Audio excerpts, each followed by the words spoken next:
I'll check on my phone real quick.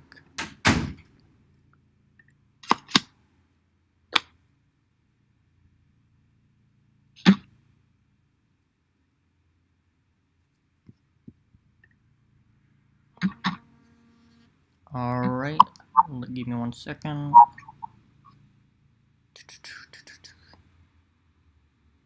Alright, live stream is on. What is going on, guys? It's at 192 here. Welcome to the channel news. Subscribe if you haven't turned on that post notification. Be part of the future. Trying to be the first one.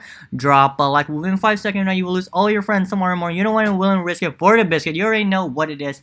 Happy Sunday, you guys. Usually I post train card game of Yu-Gi-Oh! You guys didn't know Friday, Saturday, and Sunday. Sorry I haven't uploaded for the past 2 days. Been busy recently. And I'm here, a good friend of mine, and we'd like to introduce the one and only who you are. What's up, guys? You already know how it is. It's Michael State here, the bling blow guy, the totally awesome dude. What is up, everybody? Thank you. I'd like to say thank you for your time being on this wonderful podcast since this whole quarantine, and people get to know you as a better player and help players to be in the competitive scene over time as well. All right. So I first got into the competitive scene probably in 2014.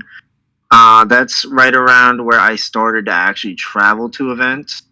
And my first top actually was in 2015 with Cosmos. That was my first top. And ever since then, once I got my foot in the door for competitive play with my first top, and even though I lost in the top 32 of the first round of Top Cut, it just inspired me to actually, one of the main inspirations was one of my good friends who I went to high school with, Eric Christensen. He actually won that event, the first event I topped. So seeing one of my good friends actually win the event was just like a good motivator for me to get better and see that anyone can do it. So I actually buckled down and started going to all the events. And ever since then, I went to almost every event. And playing competitively is just so much different than playing locally at locals, and it's just a really good experience when all your hard work pays off and you see your name in the top 32 or 64 if you're nationals. Like, it's just such a fulfilling feeling to hear your name called on the mic. It's just an overwhelming experience. That's true. I totally respect that as well. Like, all the playtest pays off, and like it literally is a complete game changer when you talk about locals. Like, sure, logos can be like competitive, but like not that many people have money spent on this game. Sure, they do, but like this game is way expensive, like literally. Yeah. Would you like to introduce yourselves? Besides, you're Michael State. You're known for the totally awesome guy of 8K Paleozoic or meta deck, anti-meta. Besides that. All right, for sure. So again, my name is Michael State. I'm based out of South Florida, and me personally, I work at a travel agency, and I make good money from that. Hence why I'm able to actually play the game. Like, realistically, the game is so expensive now. Like, you need to have access to the good cards in order to play. Like, even the staple cards like Imperm, Evenly Matched, like Navir, like all these cards are just money. So in order to play competitive, you gotta have a good bankroll to actually play and have the best chance of winning and having the best cards in your deck. But besides that, I mainly just play the game just for my friends. I've made most of my friends in life actually throughout the game. Ever since I started playing back in the first time I touched a card, it was started at Kaiba actually with the Blue Eyes White Dragon. That was my first card. So that was my first card. I think it was like 2003, 2004, something like that. Like, my grandmother gave me $10, and it's just like, here, go buy anything you want in the store. And then I ran up to my mom, like, oh, this deck looks cool. It has a dragon on it. And my mom was like, oh no, don't get that. What's that? And my mom actually was against it. So if my grandmother didn't say, oh, just let him get what he wants, if she didn't say that, then I probably wouldn't be playing Yu-Gi-Oh, which is the craziest part. But yeah, I just saw the cards and I was looking at them. I'm like, oh, these are cool, whatever. And I didn't know how to play the game. I was probably like, was it 2004? I was probably like 8 years old or something like that. I just looked at the cards. I was throwing them down and they just look cool, whatever. And I usually go to New York every year for summer, and that's where I got them. A few years later, I found them again, And I was like, these look cool. And the rule book was still there, luckily.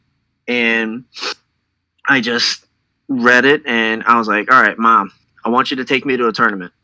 And there, I actually met a couple of my friends who I'm still close with today. Shout out to all my New York friends: Alex, Sean, Carl, Christian, Guyton, God, a bunch of people. Mike Yeah, Albany. I can't remember all of them from the top of my head, but they're the ones who actually like super taught me how to play. And then, of course, my South Florida friends. When I'd come back from New York, I'd learn new things, and I'd go to locals down here. One of my first locals was Brad's. Shout out to my Brad's family: Rich, Denise, Kamal, Xavier, Lucian, Fridella, all the squad. They're the ones who like eventually trained me into who I am today. Before I started to go play at events. And other than Yu-Gi-Oh, like I said, I work at a travel agency. I really don't do much outside of working and playing Yu-Gi-Oh. I actually do run my own TCG store now. So that's like new. I also, for those of you who've seen me at events or follow me on Facebook or Instagram, any of my social media, I started working out about a year and a half ago, and that literally changed my life.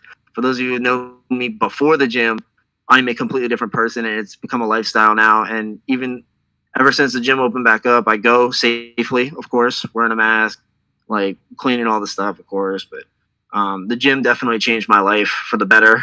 That's really it. Like most of the time, like especially during quarantine, I work from home, so I work out, I play PC games on my PC now. I'm starting to play Fortnite and Warzone now, but I usually play CS:GO and I play Rainbow Six Siege.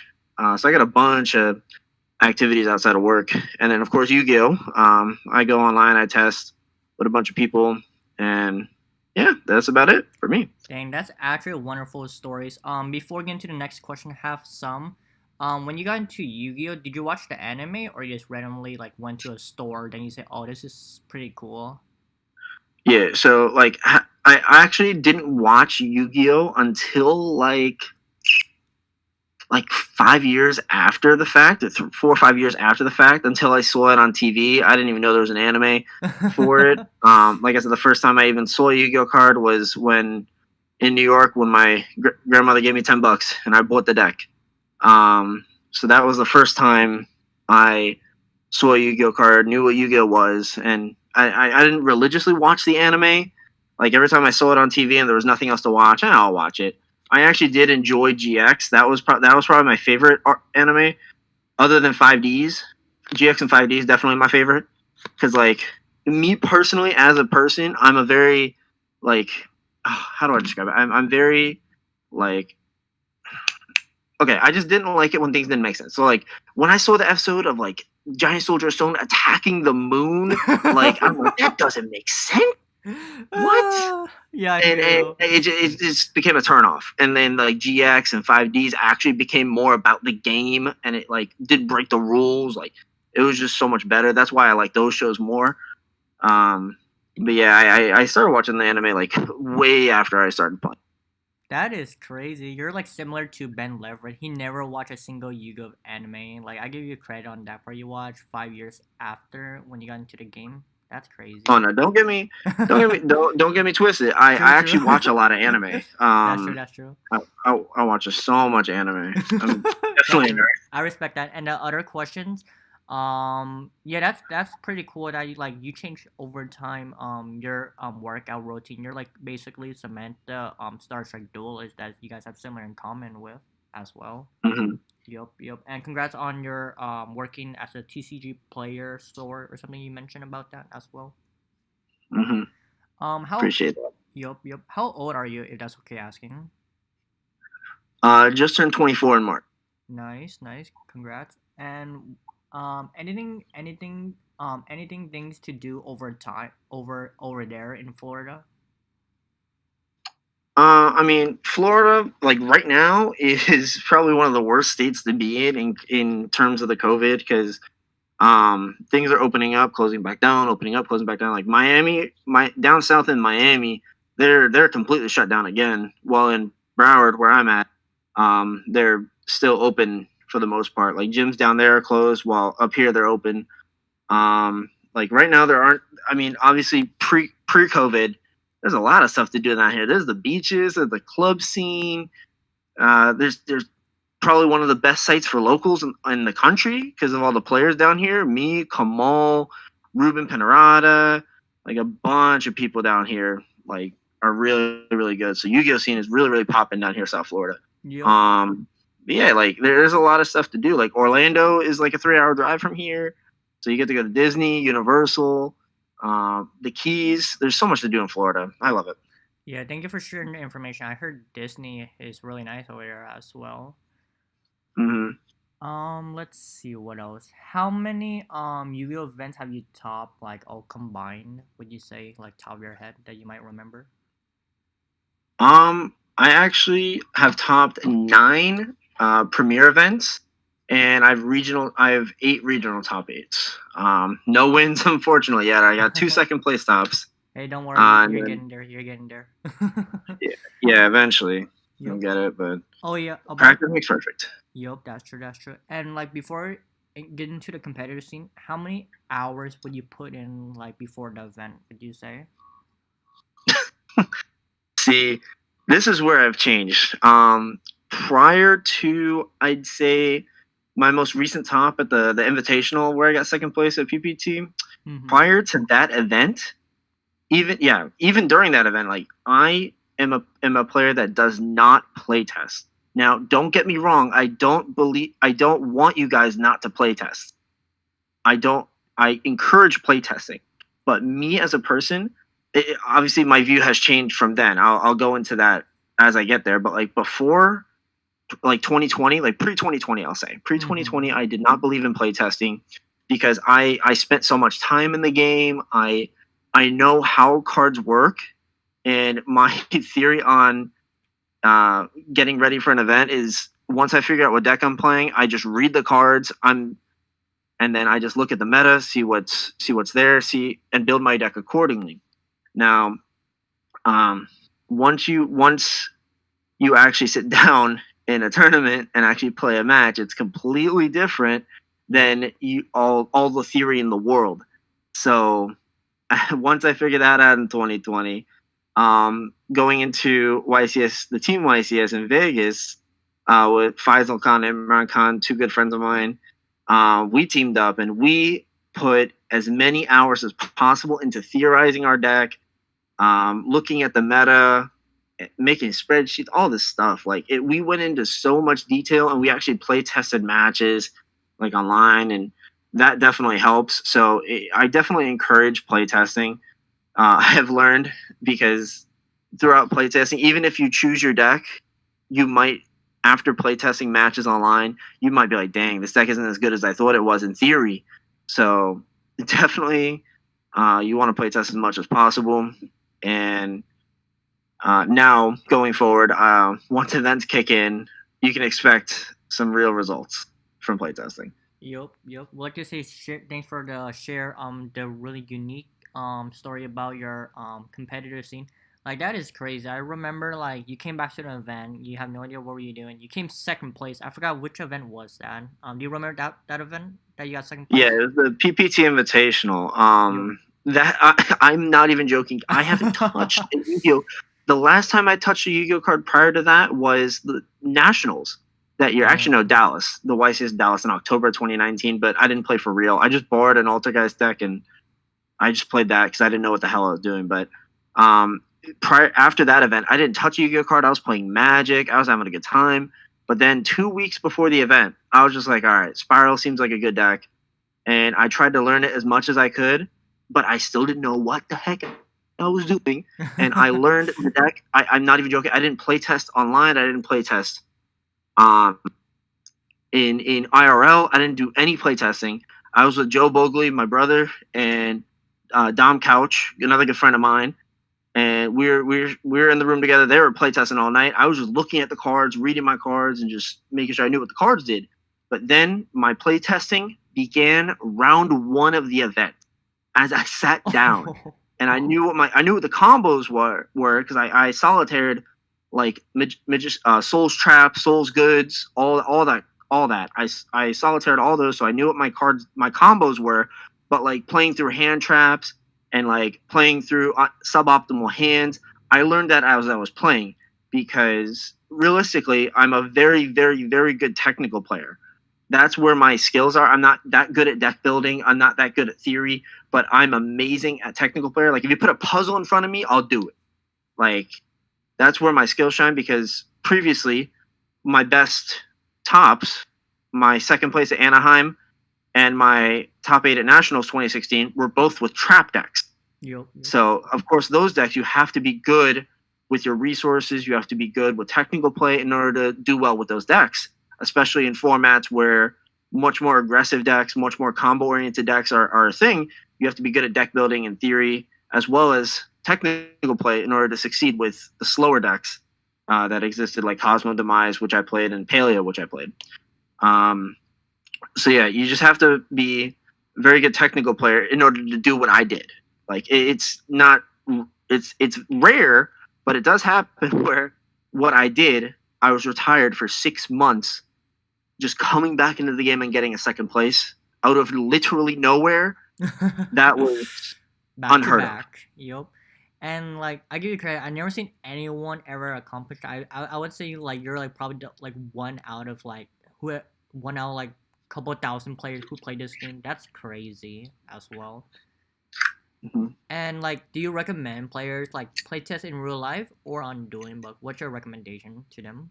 Playtesting anywhere you can. Like, in all honesty, me personally, for a competitive side, I'm not a fan. I mean, you still do it, but like you just do it without watchers. Like, I prefer playtesting in real life Yep. with your testing circle. As long as you have a good testing circle and you only allow information to be shared within that testing circle, or if you're on a team, like that's what I would do it for the competitive side, because once you guys hear of techs or deck ideas, you don't want other people knowing, so you have the edge. That's why I prefer to test in real life with trusted people.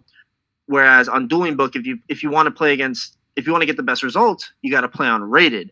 But then people can just watch your matches and see what you're up to if you're trying to test your real deck. While you still should do it, but not as much. I prefer testing in real life, because for some reason for me, like playtesting in real life with the cards in my hand, that's more like I'll remember everything more while I'm actually doing it in real life, because that's how I'm going to be playing the game. I'm going to be playing at a YCS with my opponent in front of me and my cards in my hand, rather than on Dueling Book and me just doing clicking and looking at a screen. That you're not going to soak as much information in, as well as like if you're actually holding your cards in real life and having muscle memory when you see the cards. Like when you see, for example, if I'm going back to the PPT, for example, if I look at my hand and I see Soul's Trap, muscle memory kicks in, and my memory will remember the combo sequence in which I solitaired the night before. So it's very important for muscle memory for you to solitaire your combos, but while as playing in matches in real life or online, it allows your opponent to interact with your combo and see if you can play through any interruptions or play through a board to break their board and win the game that way. Like it gives you so much. It allows you to teach you so much more when you're actually playing the game, whether as you're solitaring, and regardless. Long story short, playtest as much as you can, however you can. Any experience is experience. As Loki said, experience is experience. That's true. That's true. And like I never thought about that when you say when people play online, they usually like look at it what you're playing. Cause I remember at the YCS Pasadena, everyone got some of the deck list before the winner deck profile, Sky Striker Orcus. Like that's like totally makes sense. And like I never thought about that. Thanks for sharing your story about that. For a competitive player, just in case like if people didn't know, you can also put private duos that no one cannot watch you besides your trusted friends, and yeah, I give you credit on that part. What is your favorite card in Yu-Gi-Oh? Would you say? Definitely my favorite card in the game is Totally Awesome. I literally got it tattooed on me. There's no ifs, ands, or buts on that one. That card almost got me my first YCS win. Like it's just such a cool card. Like, it's such an iconic card. Yep. Like, the name change was totally awesome. No pun intended. Yep. Like, yeah, Toad will always be my favorite card in the game. That's true. If anyone like see him in events, you have Totally Awesome, let him sign it because he's the most known of Totally Awesome, aka Parazoic. I believe that's how you say it. What is your favorite format from top 5? Would you say? My favorite format, honestly, I mean, it's biased. Yep. The format that the Paleo format, the YCS Anaheim format that I topped, Yep. that was probably my favorite format that I actually played in. And then 4 other formats. I like Tengu Plants, like 2011 Billy Breaks list. Yep. I play that old format a lot on Dueling Book and at events.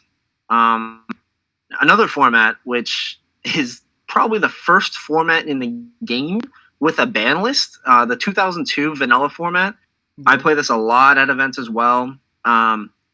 It's with only the set LOB and starter deck Yugi and starter deck Kaiba. Now, that deck is very, very, very cookie cutter. It's just summon a monster, attack, and like it's very, very grindy. You have to know how to play the resource game very well in order to win at that format. You have to know how to bluff. There's just so many cool, like, there's so many interactions in that format that most players would overlook, whereas every single bit of information is very, very valuable. And it's, even though it looks like it's just a bunch of vanilla monsters and mediocre spells, it's a very skillful format. And you have to know what you're doing in order to actually outplay your opponent in it. So that's my 3rd favorite format. My 4th favorite format, oh man, probably, where's it going? Probably hat format, actually. I enjoyed the grind game with like Madolche and the hat deck, the Infernity deck, the Sylvan deck. That format was just very diverse. But like the Infernity deck was the best deck in the room. Like, but if that deck was taken out of the equation, it would be a very, very good format. Like, just not a lot of people knew about the Infernity deck at that national. So that would be a good event if the Infernity deck wasn't real. But like, if we're playing that format, like, not a lot of people are going to be degenerate and just play Infernity. People are going to respect fair gameplay and just play other decks like YUGIOH and all that.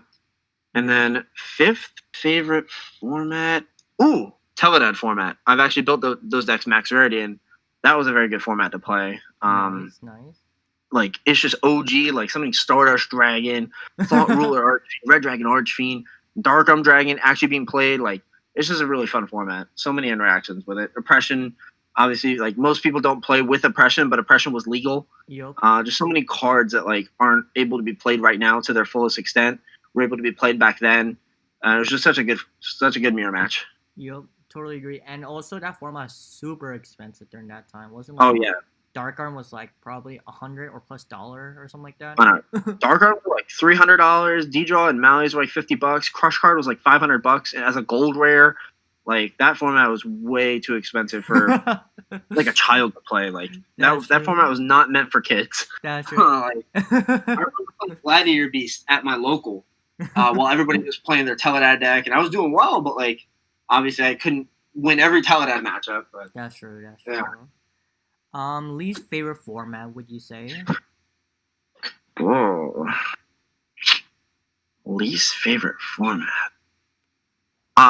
So I don't have a specific least favorite format, but I generically hate any format with an FTK deck in it. Oh yeah. That's consistent. Like, I mean, right now, the Rocket FTK, I'm not a fan. I'm not a fan of any FTK, but like, I just hate people that actually like play FTKs. Those decks shouldn't even exist in the game. But I mean, actually, they can exist, but they have to be super, super gimmicky. Whereas like Lithium explained like a 95% chance of you pulling it off, even through an interruption. That shouldn't be a thing. That shouldn't be a thing at all. Like the Pendulum FTK, I'm not a fan of FTKs being incorporated into the best deck of the format. Like that FTK, like Magical Explosion, Monarch FTK, like Pendulum FTK, like those decks shouldn't be a thing. That's true. That's true. It just steals so many wins. Like you just don't give your opponent a chance or so. Yeah. I mean, back then, like the FTKs before Call by the Grave, those were the worst. You didn't have Call by the Grave. That's Like, true. I don't know. Like, I'm just not a fan of FTKs. But honestly, as a competitive player, who has been in Top Cut multiple times, if the best deck in the format is an FTK deck, you want to walk into the event with the highest win percentage. So if that deck does give me the highest win percentage, and I'm playing to win the tournament, I'm going to play the FTK deck. And I hate saying that, but that's just a sheer cold fact of playing competitively in comparison to playing at locals where nothing's really on the line. You're traveling to an event to actually play to win the event. So if you're going to the event to like play for fun, it's not really good. I used to have that mindset, like go to see friends and I don't care about the event. But in reality, I did care about the event, and I should have played better decks a lot of the time, and I would have had more tops. Whereas now I have that mindset in me. I gotta play. I gotta play whatever is going to give me the best win percentage. If an FTK deck is going to be my best route of winning the game, if I know what I'm doing with the FTK deck, I'm gonna play it. And I hate saying those words, but that's what it takes sometimes to be competitive. That's true. That's true. And like people say, like they're just there to have fun. I really respect it. But like in the competitive scene, completely different story. You're flying to like one state or a country. You need to make your money back. You cannot like just like play the game like for fun unless you really want to. But like that's a completely different story. I respect that as well. Mhm. What is your favorite event and why is that? Hmm.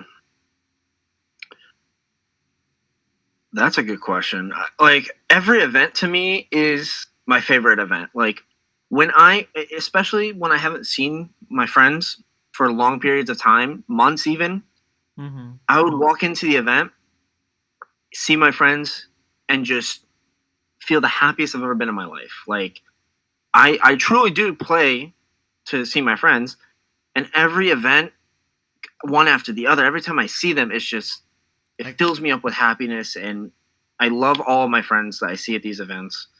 And every event that I get to see these friends is the best event. that's true. That's true. Um, but if I were to actually pick a favorite event, it would be my first two tops. Whereas YCS Dallas, where I got my first top, and Nationals 2016, which was my second top. Now I'll go into more detail.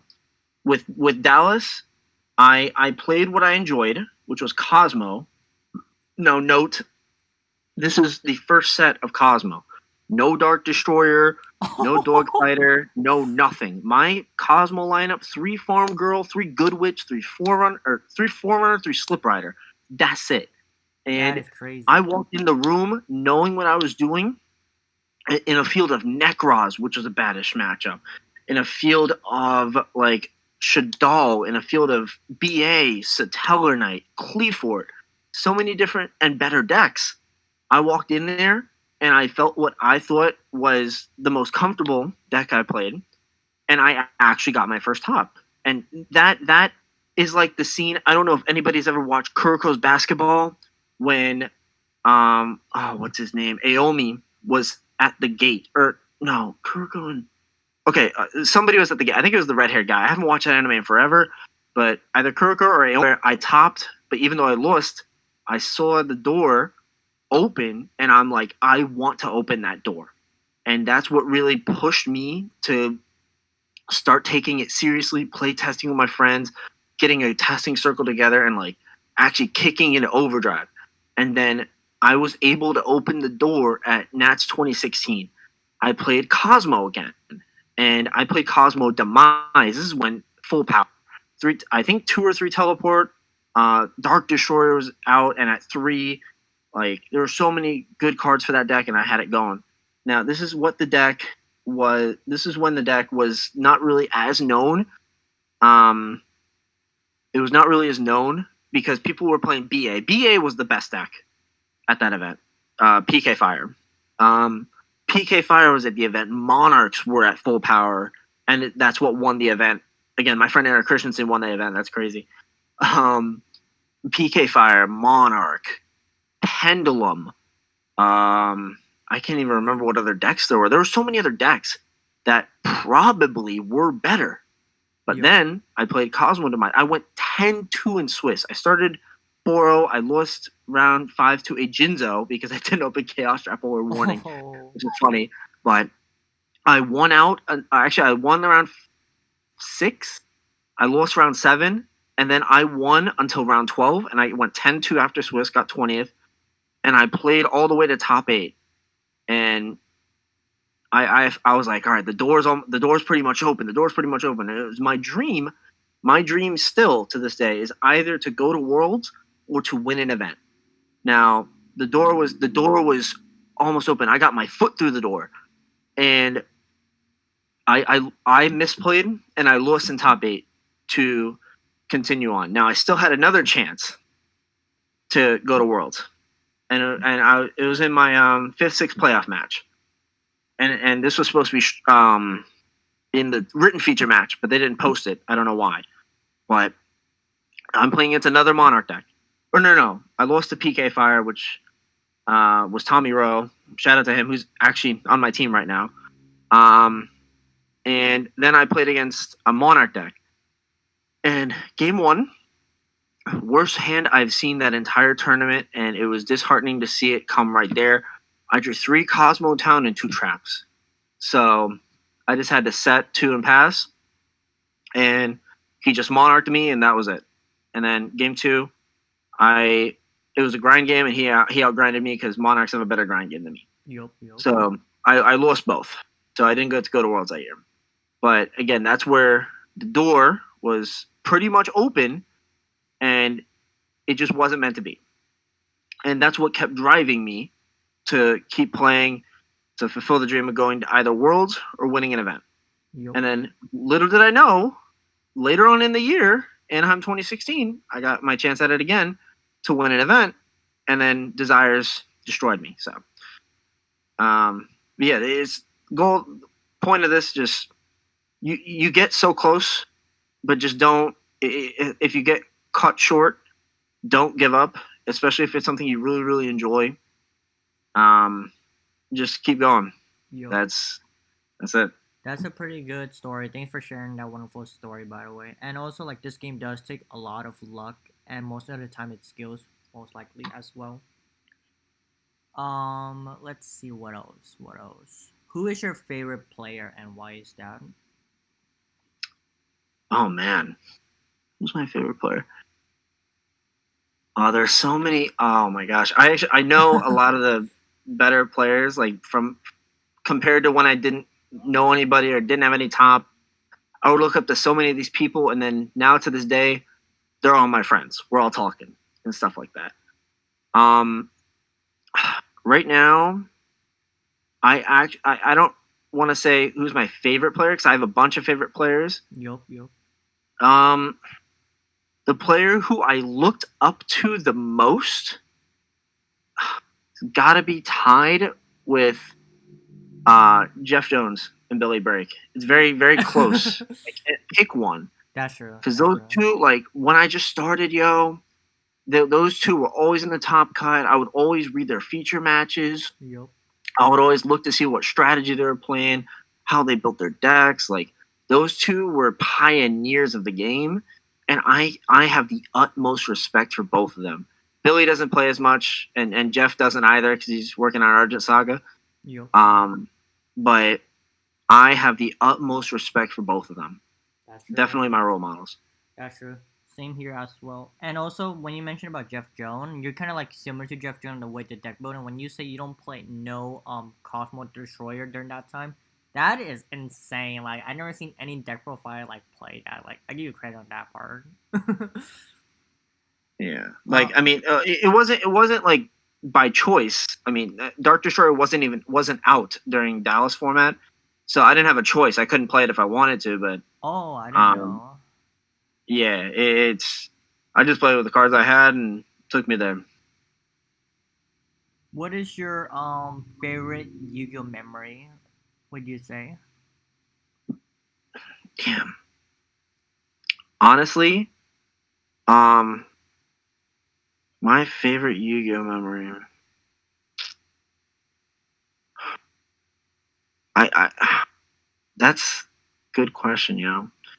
Honestly, my first stream matches from YCS Anaheim, when I sat down top four to play against Asala, Mm-hmm. my heart was pounding. That was my first premiere on stream. Hundreds and thousands of people watching me online, as well as like at the event, looking at us while we're playing. I look over to my right and I just see eyes just staring at me. It was my heart was rushing, and I ended up pulling that one out. And once I won the top four match, Mm-hmm. I look over to the right, and then people clapping. I look up and I let out a sigh of relief.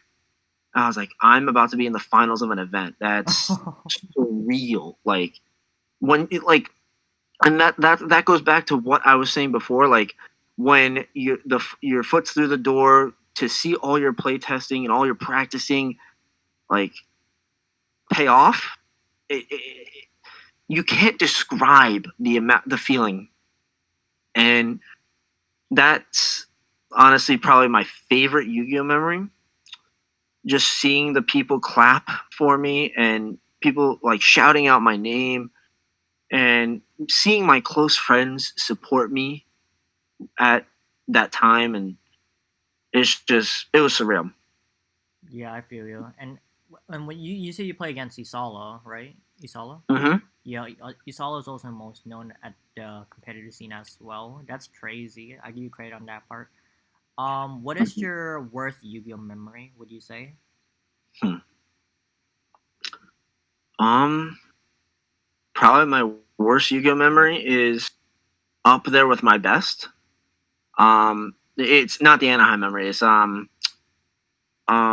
when I realized I told you I misplayed in Top Cut of Nationals 2016. Um, it I literally messed up and I lost game one, and can't lie, that haunted me for forever. Like for at least 2 years, I would look back and just I would see it vividly in my head, and if I would have made that if I wouldn't have made that mistake, I might have went to Worlds, but like eventually I got over it, and I thought like I tasted it. If I can taste it, I'm sure I can do it again. That's true. Um, but just like it was my worst memory, like actually misplaying and costing me on my trip to Worlds, but it gives me inspiration as well, just to not dwell on the fact, don't look at it, and look at it as you got to top eight, you can do it again. Yup, yup. And misplay does matter, and like it's good to know because like next time you say, "Oh, I'm not gonna misplay. I'm gonna learn every point of view before making a play as well." Hmm. Favorite TV show slash favorite movie? Would you say? Favorite TV show? Dang, see, like I watch so much TV now because because of quarantine. Um, right now, I know my favorite movie by heart. But my favorite TV show, mm, I really it's tied with Money Heist and 13 Reasons Why. Oh I like the yes. 13 Reasons Why because it's just so dramatic. There's so much going on, and like yeah, it's a bit sad, and it tackles a lot of troubling issues going on in the world, that myself even sometimes goes through. But it's just it's such a hooking show. You see so much going on with it, and I just enjoy watching it, seeing what these kids go through, and inspires me to do even better. But Money Heist is such a hooking show as well. Like that recently just started to become popular with the new season coming out probably in I think in April or May. I think in April. Um, that show is just really good. It's so intricate to see how the professor pulls off these heists, and it's mind-boggling how much planning can go into one thing and making sure it succeeds. And then my favorite movie, 100%, is Bohemian Rhapsody. Yeah, that's a good movie. Um, Yeah, I saw it for the first time and I fell in love with Queen. Like that's my favorite band also. Um, and that movie is just so inspiring. Like, see, they came from nothing. They were one of the biggest bands of all time. Like, I watch it probably at least once a month, if not more. Like that movie is my favorite movie of all time. Thank you for sharing your favorite movie and TV show. Do you have a hidden talent besides your Yu-Gi-Oh talent that like you don't play test as much? Like that's crazy. Anything else besides that? Um, hidden talent. I'm really good with like technology. I'm certified in Photoshop actually, Congrats, and congrats. I'm also really good at Excel spreadsheets. I do it for my job. It's part of my job to do data entry and whatnot. Um, so definitely like anything tech, I'm like sort of good at tech. Um, yeah, Photoshop. I do Photoshop every now and then, and Excel spreadsheets one of my specialties too. Favorite food and why is that? My favorite, my favorite food. Some of you know me already know it's buttered pasta. Buttered pasta. I never I'm tried that. Okay, okay. Thanks for the recommendation. I am literally the definition of a basic bitch. Every one of my friends knows this. Oh gosh, thank you for sharing that wonderful story as well. I have a couple more questions. Do you have any favorite YouTuber that you watch? Not like YouTuber, but like YouTube in general. Hmm. Just favorite YouTube. See, like I don't really use YouTube other than like Yu-Gi-Oh and like looking up like stuff, like watching events and all that stuff. I actually do watch like because I used to play Magic. I actually do watch like I keep up to date with Magic with like I watch like arena replays. I watch like new product opening. Alpha Investments is probably one of my favorite channels to watch because the dude opening the product is just hysterical. Um, so I do like Alpha Investments a lot. That's good. That's good. And what does bling blow mean? By the way, you want to tell us? Oh my god! All right, this is definitely story time. Okay, So let's go, boys. Bling Blau originated um, during my Card Guys era in 2016 ish. Yeah, it has to be 2016. I was in the car going to ARG Atlanta with um, Kyle, Spoofy, Blair, Max Reynolds, and Alexander Base Lolly Junasia, and myself. Jajunga We or were in something like that. we were in the car, and they played this song. It was a really good song. I fucking loved that song. I didn't know what it was called because I never heard it. I didn't know. I couldn't tell what the name of the song was from the lyrics or even the chorus. So we get back to that Spoofy's house because we all stayed at his house, and I'm like, and he's like, any song requests? I'm like, oh, dude, yo, put on that Bling Blow song, and they're like, what the hell are you talking about? And I told Kyle, yo, ooh, she likes skateboard P, Bling Blow, ooh. I remember the lyric, and then Alex is like, "Oh, Mike, I know this song. Put it on, spoof." And then I put it on, and that's how I knew the song. So at the event, out of nowhere, I'm just talking to somebody, and I'm watching a match. I told Max, I'm like, "Yo, that guy got Bling Blowed," and he's like, "Oh, geez, we created a monster, Alex." And ever since then, it's just been my catchphrase, I guess. I just like you got blowed and like it doesn't have like a meaning. Like so like you can do it whatever you want. I even just incorporate blinged into anything. Like, you got bling bodied like I don't it's it's its own thing and everybody like a lot of people know me for it but like it's its own thing. It can be whatever you want and I got that's right under the toad. I got bling blow on me forever. It is with me forever. That's right, and it's kind of catchy as well. And my friend said, isn't in that song from $1 million or something like that? See, like, okay, so there's another differentiate. So they all the rappers that you hear it sometimes in music, Yeah. they spell it bling Blaow. I spelled it. I thought it was spelled Blau, and that's what I typed it as. Yeah. So it is completely different spelling from what the rappers were using. Oh, that makes sense. That makes sense. And thanks for making the community catchy as well. I actually like that. I say, oh my gosh, dude, whoever come up with that idea, that's pretty like Gucci, you know. Hmm. And the last question, what is cookie cutter? Oh, that was like that's a say. All right, so cookie cutter, like anytime you hear like a player or anyone say something is cookie cutter, it means like basic, like extremely simple, streamline, basic. That's what that term means. That makes sense. That makes sense. All right, that's all the questions for Michael State. Would like to say thank you for this wonderful podcast. Before ending this video, would you like to say anything before ending this video? Yeah, I just want to say thank you again, Cyborn, for having me on the channel, and shout out to everybody that's been watching, everybody that supports me throughout all my endeavors, and everybody that like follows me on Facebook, adds me on Facebook, Snap, Insta, all that stuff. Everybody that supports me, I really, really appreciate it.